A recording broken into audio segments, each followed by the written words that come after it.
Inicio grabación de flujos de potencia activa y reactiva para la materia de líneas de transmisión y distribución. Flujos de potencia activa y reactiva. Voy a sintetizar de forma muy puntual los hechos, las ecuaciones básicas que gobiernan el comportamiento de estas potencias en las líneas de alta tensión. Y lo que se me ocurrió es esto. Primero voy a ver el flujo de potencia reactiva porque es el más fácil de entender. El flujo de potencia reactiva entre subestaciones y líneas tiene que ver con los niveles de voltajes nodales en las subestaciones. En un sistema de potencia de 400, 230, 115, la potencia reactiva viaja de la subestación que tiene un mayor nivel de magnitud de tensión hacia una que tenga un voltaje menor. Es como si fuera un resbaladero, y esta es la analogía que quise yo plantearte en esta presentación. Los reactivos así juegan como los niños, van, se suben al resbaladero y van hacia un punto de menor voltaje. Los reactivos así van a fluir. Los reactivos no van a fluir de una subestación con menor voltaje a una de mayor voltaje. Jamás lo va a hacer. El reactivo viaja así.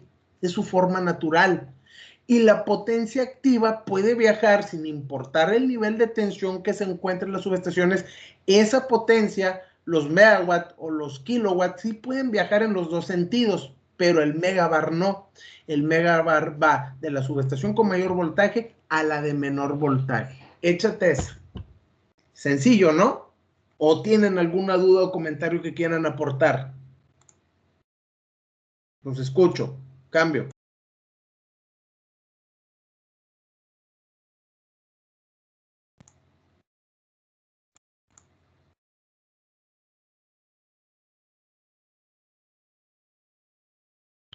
No, es que todo bien.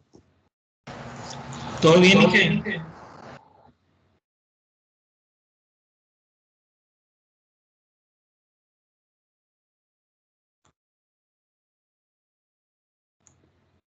Perdón. Ok, de acuerdo. Pues así está, sencillo. Vámonos sobre los megawatts que presentan, mayor nivel de complejidad. Creo que hice un ejercicio. Aquí está, mira. Esto que les acabo de platicar, traté de hacer aquí un ejemplo visual. Si yo tengo una subestación Nogalar, por ejemplo, con 115 kV en las tres barras, en las tres buses de la subestación, y una línea se interconecta, por ejemplo, Alpes con Nogalar, y Alpes tiene 114.1 kilovolt, va a viajar una cantidad de potencia de un nodo a otro de tal forma que lo que trata de hacer el megabar al nodo con menor voltaje es tratar de equipotenciarlo. Aquí me equivoqué, aquí debe decir Alpes. El efecto es de que su estación Alpes tiende al recibir una determinada cantidad de potencia reactiva, esa subestación tiende a recuperarse, ¿verdad? El voltaje tiende a subir porque está recibiendo ayuda de un nodo que tiene mayor voltaje, tiende a mejorar su perfil de voltaje, a equipararlo o a mejorarlo a como estaba. ¿Se fijan cómo pasa de 114.1 a 114.6? Porque está recibiendo potencia. A este nodo que recibe potencia le conocemos en subestaciones, en CFE, en Voltrac, en donde sea, lo conocemos como nodo compensado, reactivamente hablando. El efecto es mejorar su perfil de voltaje. Entonces, como conozco que la potencia reactiva va del perfil de mayor a menor voltaje y existen los nodos compensados, yo puedo mejorar en la industria los perfiles de voltaje conectando capacitores. Si yo tengo problemas de bajo voltaje, si yo en paralelo capacitores, el voltaje va a mejorar. Y una consecuencia es que también voy a corregir el factor de potencia en la instalación. Perdón, vi una manita levantada. ¿Alguien quería comentar algo o puedo continuar? Ustedes digan, sin problema. Cambio. Sí, que yo había levantado la mano. Adelante, Felipe. Escucho. Es que tenía una duda, a ver, nada más para ver si entendí más o menos el ejemplo que está poniendo aquí. Es como tener, vaya, en la termodinámica, tener dos objetos de distinta temperatura, uno más frío y otro más caliente, al ponerlos juntos buscan más o menos nivelarse a una temperatura igual. Un equilibrio térmico, dices. Así es. O sea, es más o menos el mismo ejemplo que aquí, ¿no? Al conectar dos subestaciones, una más alta con una más baja, como la de Nogalar con la de Alpes, se busca un equilibrio más o menos entre las dos. Me encantó tu explicación. Fíjate que me fascinó la forma en que lo expusiste. Es un equilibrio térmico, tienes toda la razón. Y fíjate que a partir de hoy así lo voy a explicar, Felipe. Es eso, no es otra cosa. Busca un equilibrio, aunque en térmica sí hay un equilibrio equiparable. Aquí no podemos decir lo mismo. La cantidad de potencia reactiva que comparte un nodo al otro generalmente o siempre es insuficiente para equiparar al otro nodo de la subestación. Siempre quedas un poquito abajo del nodo que te está compensando la potencia reactiva. ¿Me explico? Entonces, está muy bueno tu ejemplo y sí tiene que ver, el 99% de la analogía que hiciste tiene que ver con esto. Muchísimas gracias, Felipe. Felipe, esta parte del capacitor sí la Sí. comprendió, el nodo compensado.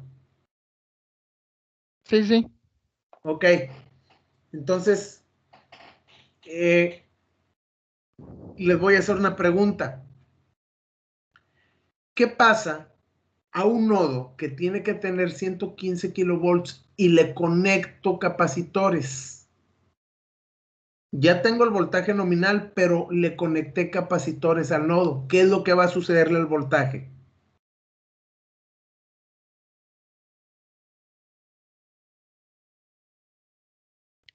Tiende también a disminuir, ¿no? A ver, ¿alguien más? ¿Se satura, Inge? A ver, ¿alguien más? Pues tiene que elevar el voltaje a los 5 volts, ¿no? Disculpa, está entrecortada la comunicación, Eli. Va a elevar el voltaje más. Ándale, ahí está el detalle, Eli. Muchísimas gracias, eso fue. Y yo tengo nodos compensados, pero si los nodos tienen un perfil de voltaje sano y les meto compensación, entonces los voy a sobrecompensar.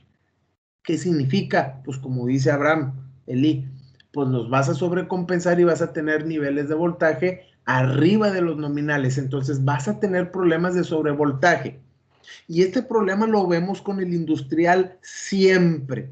Y se viven echando tarjetas de control de motores, y se viven echando las computadoras, y se viven echando la electrónica sensible a los altos de voltaje. ¿Cuándo pasa esto? Los fines de semana que dejan de producir. Cuando no hay proceso, el voltaje se eleva porque nadie lo usa.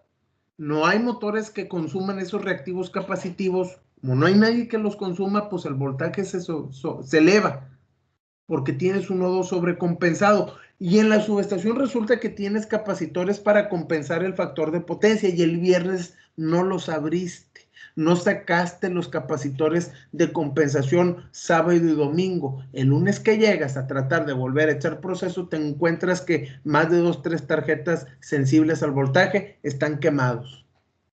Oye, pero es que debía haber caído un rayo, CFM quemó los aparatos. Nadie te quemó los aparatos. Tú solito los quemaste por sobrevoltaje, los dañaste. Porque la práctica es de que no va a haber proceso y tienes capacitores para corrección de factor de potencia en tu acometida. Si yo conozco esto, entonces yo le digo a mi técnico en mantenimiento, ponte los guantes, agarra la pértiga, agarra el tapete y abren los capacitores de media tensión que están compensando porque resulta que viene sábado y domingo y nadie va a usar los reactivos. Y si yo no abro la cometida, el banco de compensación estático en mi empresa, pues cuando yo llegue el lunes va a haber más de una carga dañada por alto voltaje. Eso es una práctica que pasa comúnmente a nivel industrial. por no conocer este efecto, por no entender este resbaladero, llego a eso. ¿Ok? Entonces es muy importante que hayamos comprendido esta parte de flujos de potencia activa-reactiva. ¿Alguna duda de esto? Cambio. ¿Dudas o comentarios? Si no, pues seguirle, para no perder tiempo. Adelante. No, Inge, todo bien. Órale, pues. Entonces voy a continuar. ¿Cómo fluye la potencia activa en las líneas de alta tensión? Si yo tengo una línea en cualquier nivel de voltaje, 115, 230, 400 kilovolts, esa línea tiene una reactancia, la impedancia de la línea, resistencia y reactancia. Despreciando la reactancia, despreciando la resistencia, me quedo con la parte reactiva de la línea. Esa línea interconecta a dos subestaciones y el flujo de potencia activa puede ir en los dos sentidos. El flujo de potencia reactiva va a fluir de la subestación con mejor perfil de voltaje a la subestación que presente peor perfil de voltaje. Aquí en tela de juicio está el flujo de potencia activa. El flujo de potencia activa va a depender principalmente de tres parámetros: voltaje, reactancia e interconexión de la línea y el ángulo de potencia que existe entre los voltajes nodales de las dos subestaciones. A mayor nivel de tensión, la ecuación me dice que puedo pasar mayor cantidad de megawatts. Es decir, vamos a tener una mejor transmisión en líneas de 115 que en líneas de 13.8. Vamos a tener mayor capacidad de transmisión en líneas de 400 que en líneas de 230, porque estos al elevarse, pues elevan la cantidad de potencia a transmitir. Y eso no me queda duda. Entre mayor sea la reactancia de la línea que une las dos subestaciones, entonces menor la potencia a transmitir. ¿Verdad? Es lo que dice. Y el seno del ángulo, el ángulo no es el factor de potencia, aclaro, el ángulo es el ángulo de potencia. ¿Qué es un ángulo de potencia? El ángulo que existe entre los voltajes nodales de ambas subestaciones. Si esta es la fase A, este es el vector en la barra o bus de la subestación 1 en A, y este sería el voltaje en la barra o bus de la subestación 2 con esta apertura angular. Entonces, esta variable principalmente está en función del valor del ángulo de potencia. Si yo grafico de 0 a 180, bueno, de 0 a 360 grados el seno del ángulo, lo que obtengo es una senoide. Si yo grafico un seno, este es el comportamiento matemático de un senoide, ¿verdad? Que no tiene desfasamiento con respecto al origen. Entonces, si todos los parámetros los hago unitarios, voltajes en por unidad 1 en la barra de la subestación 1 y 1 en la barra de la subestación 2, y considero una reactancia en por unidad de 1 por 1 entre 1 es 1, entonces esta sustitución revela que el flujo de potencia activa en líneas de alta tensión queda puramente en función del ángulo de potencia de los voltajes de las dos subestaciones que mostraba en este diagrama. Ah, ¿verdad? Ya se complicó. Ok, vamos a analizar el comportamiento de esta senoide. Es decir, el comportamiento de la potencia activa es una senoide, donde hay tres casos operativos posibles en este sistema de transmisión. El primero es de que el seno del ángulo sea positivo, es decir, en el primer semiciclo del seno del ángulo de potencia. Cuando opero en senos positivos o en la parte positiva de la senoide, el flujo de potencia va de subestación 1 a subestación 2, es decir, que subestación 1 está abasteciendo de potencia activa a subestación 2, de Nogalar a Félix U. Gómez. Ahí va el flujo por los cables. Si el seno del ángulo de potencia es negativo, entonces yo empiezo a ver un comportamiento en el semiciclo negativo. Aquí la potencia o el flujo de potencia se revierte. ¿Qué quiere decir esto? Que ahora de Nogalar voy a enviar potencia a subestación Félix U. Gómez. Aquí es donde tenemos la polaridad del flujo, pero tenemos un tercer punto operativo en esta senoide, que es el cruce en cero, cualquiera de estos tres cruces que estoy mostrando en un ciclo de la senoide. Cuando el ángulo de potencia es 0 grados, o sea que no hay apertura angular entre los voltajes nodales de las subestaciones, esto quiere decir que el seno de 0 es 0 y 0 multiplicado por cualquier cosa es 0. Entonces, en este punto operativo no hay flujo de potencia entre subestaciones. Puede haber flujo de reactivos, pero el flujo de activos es nulo por estar en este punto operativo de la ecuación de transferencia de potencia. Este comportamiento que acabo de explicar aquí tiene sustento en esta ecuación, así se le conoce en la realidad. En campo, nosotros conocemos a la ecuación de transferencia de potencia en corriente alterna en estos tres escenarios operativos. Y es una ecuación que se puede extender a 2 o más subestaciones, las que tengamos en toda la República Mexicana, 10,000 subestaciones interconectadas. Yo puedo tener subestaciones que deban de estar interconectadas para que haya flujo de potencia entre ellas. Si no hay interconexión entre dos puntos o subestaciones, como la reactancia es 0, pues no hay transferencia de potencia. Pues ¿cómo fluye la potencia? ¿Por el aire o por dónde? Por el agua. Yo ocupo un cable para mover potencia de un punto a otro. Por eso la reactancia, que es la que representa la línea de alta tensión. Entonces, este es el comportamiento verídico de la potencia activa en las líneas de alta tensión. La siguiente clase voy a ver el flujo de potencia activa reactiva de un sistema de pruebas de 3 nodos, 3 líneas, un generador, 2 generadores, uno de slack y una carga fija que equivale al sistema nacional como equivalente, ¿no? Para poder entender mejor esta conceptualización que acabo de explicar. ¿Alguna duda o comentario? Quedan 10 minutos de la clase. Si no, yo creo que a lo mejor igual en 10 minutos sí lo termino. ¿Dudas o comentarios? Adelante, adelante.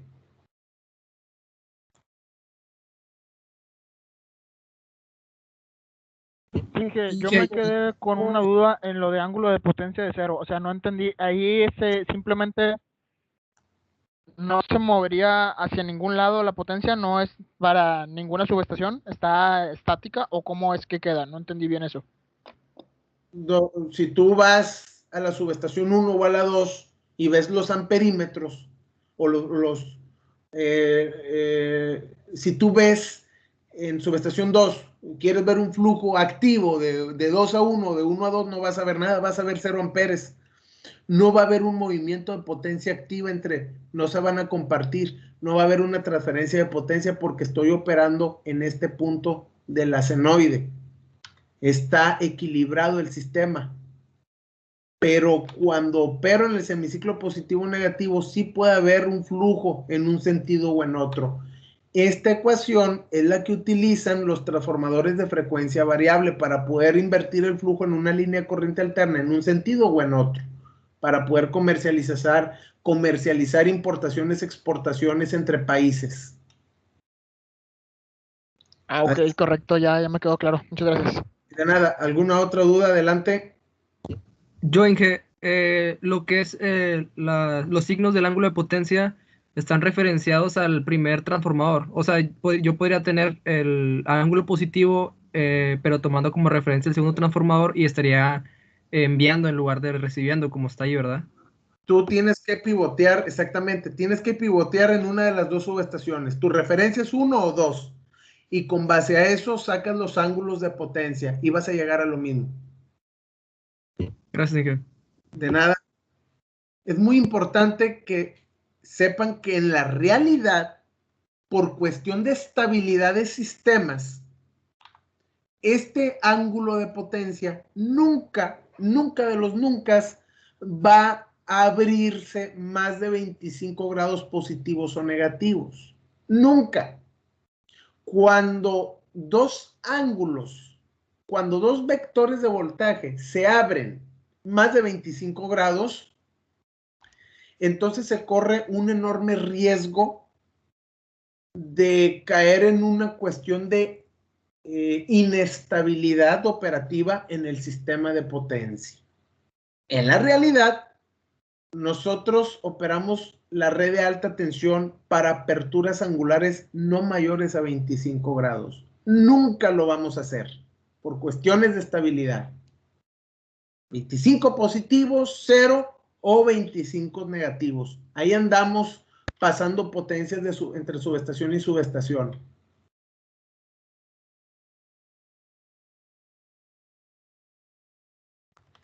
Adelante, dudas, los escucho.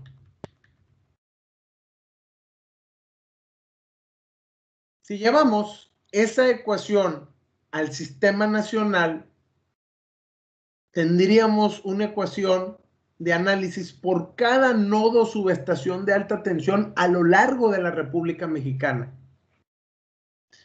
Los flujos se van a mover aquí, no en función a cómo se les pegue la gana a los flujos. El flujo por las líneas de alta tensión va a ser conforme a la ecuación de transferencia de potencia en corriente alterna que acabamos de ver. Esa es la ley que cumple. Y en función a eso se van a mover los flujos de arriba a abajo, de abajo hacia arriba. O lateralmente. Esa es la ecuación que gobierna la transferencia de potencia entre subestaciones, no otra cosa. Las impedancias equivalentes del sistema, la ley de Ohm y la ecuación de transferencia de potencia es lo que hace posible que Chetumal reciba potencia del noreste. O que el área central reciba energía de la parte occidental de México. O que en algunas ocasiones Nuevo León reciba energía de Coahuila. Por la apertura angular que existe entre los voltajes de las subestaciones entre esas zonas geográficas. Y nunca mayor a 25 grados. Todo esto que estamos viendo aquí del BFT, ¿se acuerdan que el BFT podía ser exportación o importación? Realidad, operativamente hablando, este transformador de frecuencia variable, el parámetro que mueve ese BFT, pues es ese ángulo, no es otra cosa. ¿Por qué? ¿Por qué se diseñó así? ¿Por qué General Electric lo diseñó así? Pues porque General Electric tiene en conciencia esa ecuación que acabamos de ver acá. No sé si tengan alguna duda o comentario, si no, pues para terminar la sesión, esta ecuación de aquí que es flujo de potencia activa. Es la base de todo esto. La siguiente sesión, pues comienzo con este ejemplo. Ojo, en el examen viene esto.